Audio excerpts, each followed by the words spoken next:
भारत में हैदराबाद दक्कन से 7 मील दूर कोलगंदा नामी एक शहर है, जहां एक किसान अपने खेतों में बीज हो रहा था।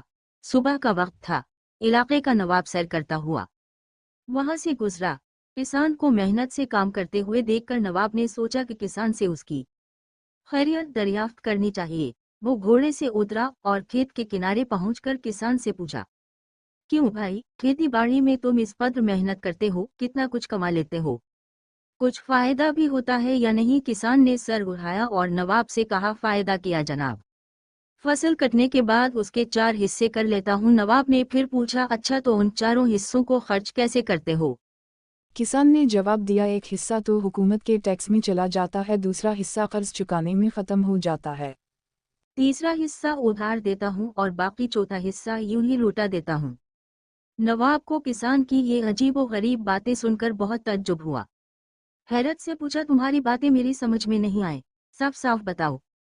तुम कर्ज चुकाते भी हो और देते भी हो, ऐसा कौन सा कर्ज है जो हर फसल पर अदा करते हो और फिर भी खत्म नहीं होता? और वो कौन है जिसे तुम हमेशा कर्ज देते हो और फिर एक चौथाई रकम तुम यूं ही उड़ा देते हो? किसान ने जवाब दिया, जनाब, बात दरअसल ये है कि मेरे वालिद ने एक साहूकार से रकम उधार ली थी। वालिद के मरने के बाद इसका सूद मैं अदा करता हूँ, एक हिस्सा टैक्स देने कि दूसरा हिस्सा ये अदा हो जाता है, और तीसरा हिस्सा कैसे उधार देते हो? नवाब ने पूछा। किसान ने कहा, ये मैं अपने 2 लड़कों पर खर्च करता हूँ ताकि बुढ़ापे में वो मुझ पर खर्च करें। नवाब ने पूछा, और ये एक हिस्सा फजूल क्यों उड़ा देते हो? किसान ने कहा, मेरी एक लड़की भी है। आपको पता है कि आजकल जहेज के बिना शादी नहीं होती और जहेज एक फजूल रस्म है। चौथा हिस्सा इसके जहेज के लिए रखता हूँ।